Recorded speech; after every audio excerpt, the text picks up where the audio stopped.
What up, Metalheads? Alright, so we're going to be doing Tyler's top 10 metal album, or top 5 metal albums of all time. I was going to say, I only agreed to top 5. You know, top 5 albums of all time. Now, Isaac and I already did ours, so basically what I'm going to be doing here is he's going to be giving his albums, and I'm going to be giving my input on the album, my view on it. By the way, go ahead and give him a background on your music taste and where you come from. Okay, so metal isn't one of my main music categories that I listen to like him. Yeah, he's just, because he's my brother, it's naturally it's part of the music taste. Yeah, exactly, yeah. But I listen to a range from anything from indie, rap, alternative, country, sometimes even pop, hip hop. What's a favorite? What's a preferred? What do you listen to the most? Probably indie. Yeah, he's an indie listener. All right, so you're gonna get top 5 metal albums from an indie listener. That's gonna be the title of this video. Good job. Yeah. All right. So yeah. So starting with number 5, probably Battle Beast, their self-titled album. Mm-hmm. And honestly, it's ranked number 5 because as much as I enjoy it, there are a couple songs on there I wouldn't mind skipping when it comes on, and it sounds sometimes in some of their songs they like to put a lot of techno into it. Yeah, and it's just a lot. But other times it's a good balance, and that's what I enjoy about it. It's a good balance, and not only that, it's super cheesy, and I just love it. Yeah, he likes I mean, I like cheesy stuff too. I like cheesy thrash. He likes cheesy power metal. Like I don't know. I just love how cheesy it is. Yeah, I mean, I don't care too much for the album. I never ever listened to it. I basically heard it and I went, oh, this sounds like something Tyler would like, and I just threw it at Tyler and said, here, listen to it. Basically. Other than that, I don't care about that album. Brave New World, Iron Maiden. Okay. Probably. I don't know why he thought it was gonna be number 1. I didn't think it was gonna be number 1. No, I already know it is number 1 though, so. Oh, okay.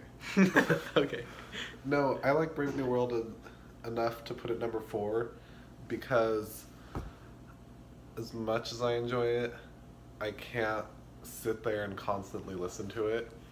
Like, I wouldn't be able to put it on repeat. Yeah, that is true. That's something. It's a lengthy album, a very lengthy album. Yeah. I like my albums to be shorter. Not only that, along with the lengthy, it does like to drag out. Sometimes longer than necessary, but other times it's perfect. And I like the story. I like the storytelling in it. It's just sometimes, I don't know, I've never listened to it all the way through, in one sitting? Yeah. Yeah. So I know you've heard all the songs on there. Yeah, I've heard all the songs. Yeah. I just haven't sat there in one sitting and listened to it all the way through and actually deeply tried to interpret the words. Mm-hmm. So if any of you have, don't get mad at me, but... Oh, I have, and I gotta agree that it's hard to do that with that album specifically. Yeah. But I mean, I think that's a good album. It's another one of their maybe controversial ones, but I do like that album as well. Yeah, but I don't know, the storytelling, I feel like it doesn't match up with the other... it's just a bunch of little stories. It's not a concept album. Yeah. It's not one big concept. Which, honestly, I like concept albums. Yeah, concept albums are killer. Those are honestly my favorite type. Those are his things, and you'll notice that as he starts telling you more. And Brave New World, I like it, but it's just in most of the songs, they tend to overly repeat themselves. And I know that's something Iron Maiden does, but I've noticed it a lot more in the Brave New World album. Yeah.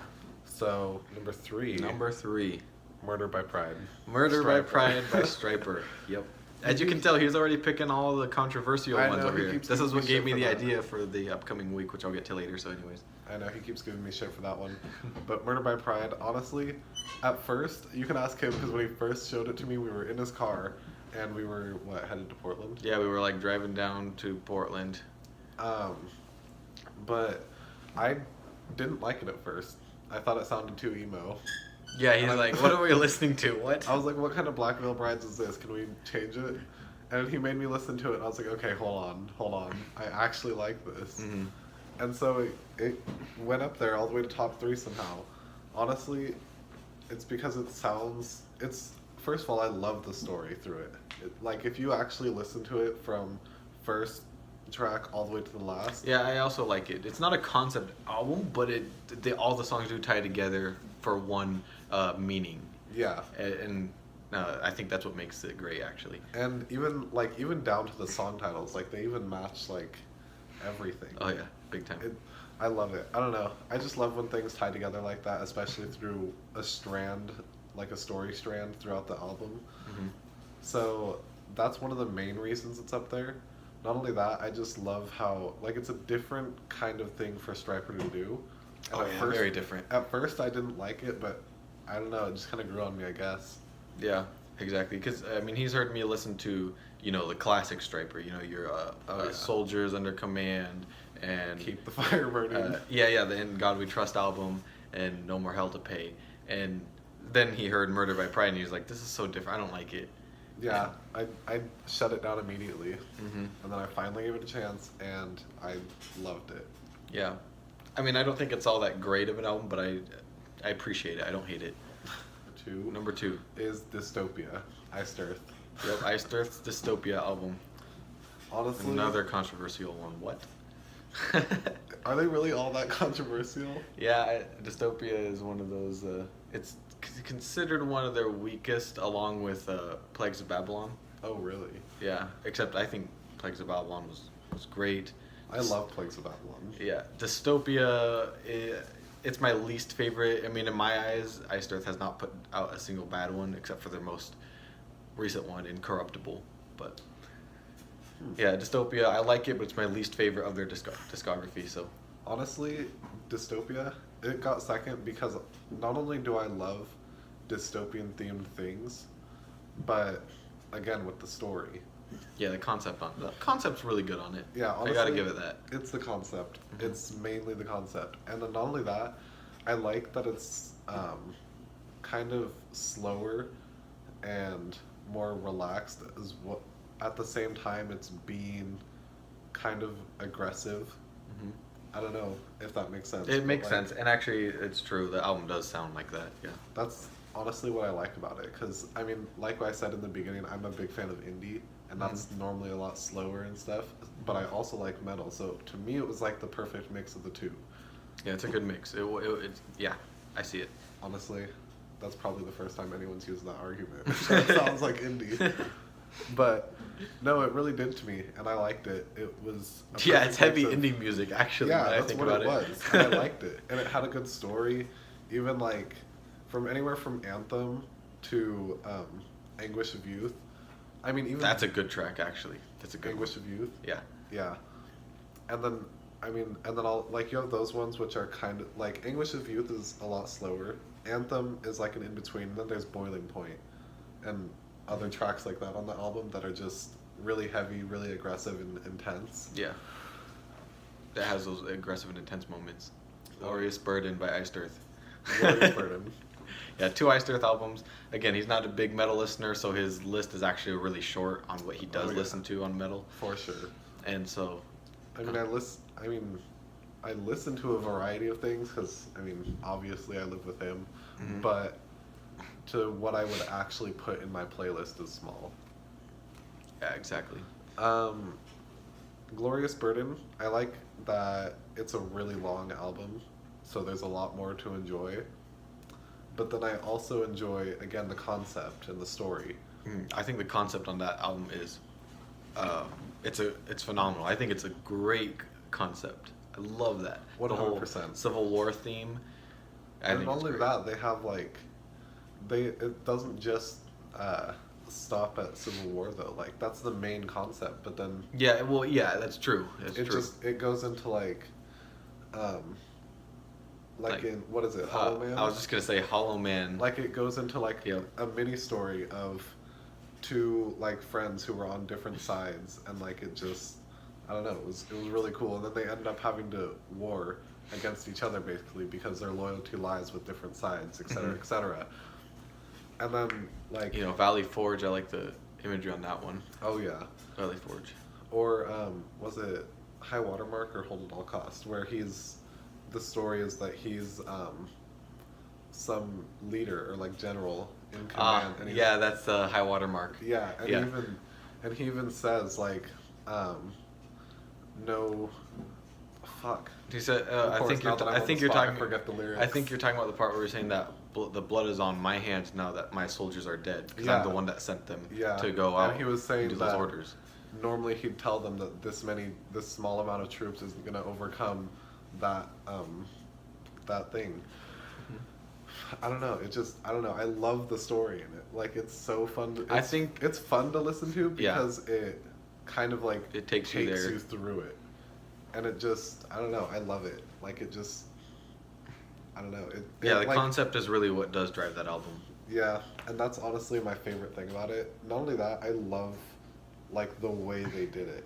Like, they could have done it a lot. Like, since most war-based things I've noticed are a lot heavier and intense. Yeah, definitely. Just because that's Iron Maiden has a war concept album. Yeah, you should probably listen to. I don't think you've heard it. It's called A Matter of Life and Death. You might have heard a few songs off of it. Yeah, I was gonna say I've heard a few songs. But that's actually my favorite Iron Maiden album is The Final Frontier, which has actually made it into my top 5.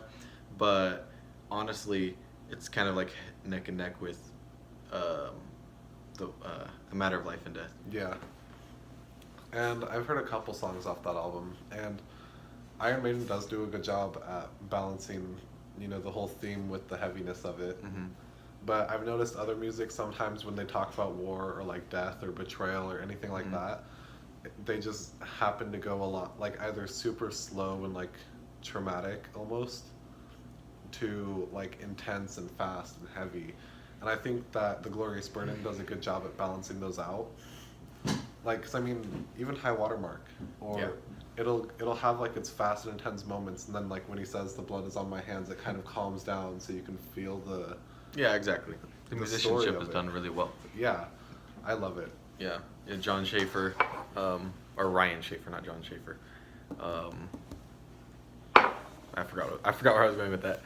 But there it is for you. There's his top 5 metal albums of all time from an indie listener, he's not a metalhead, so that's why they might be. I'm kind of offended because metal is definitely in all of my playlists.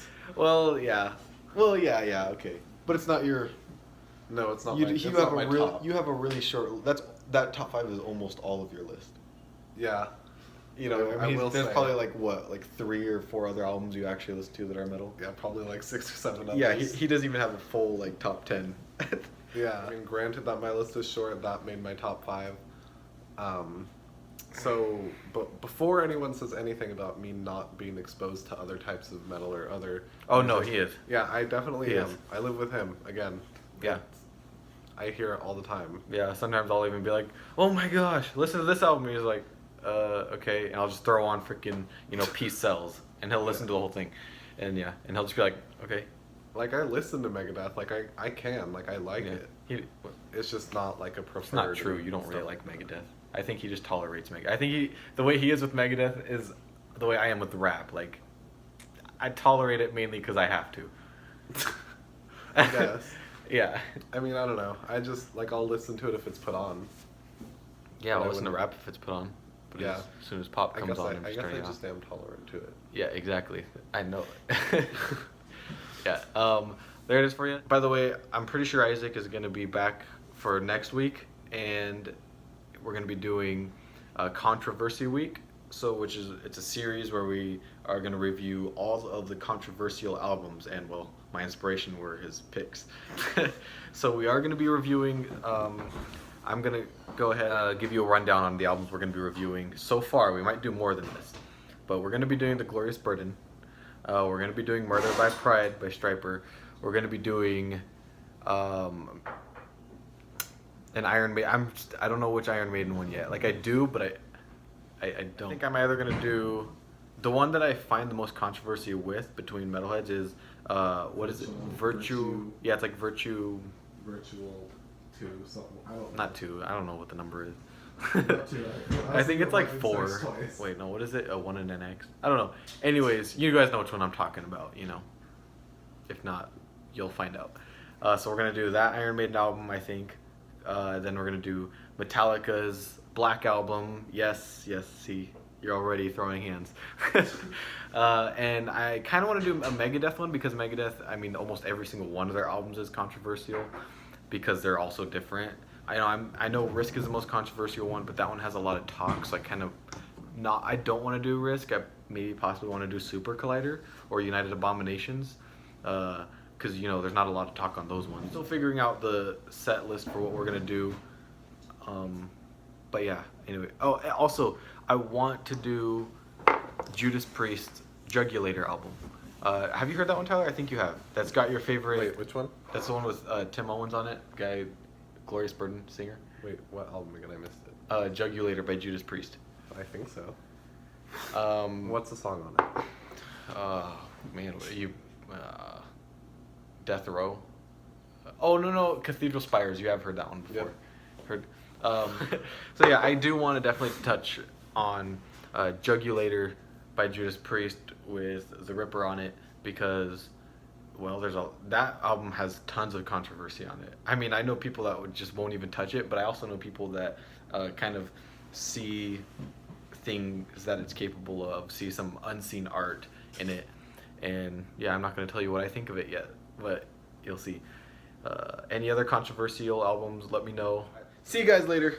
Later. Good tea. Try it.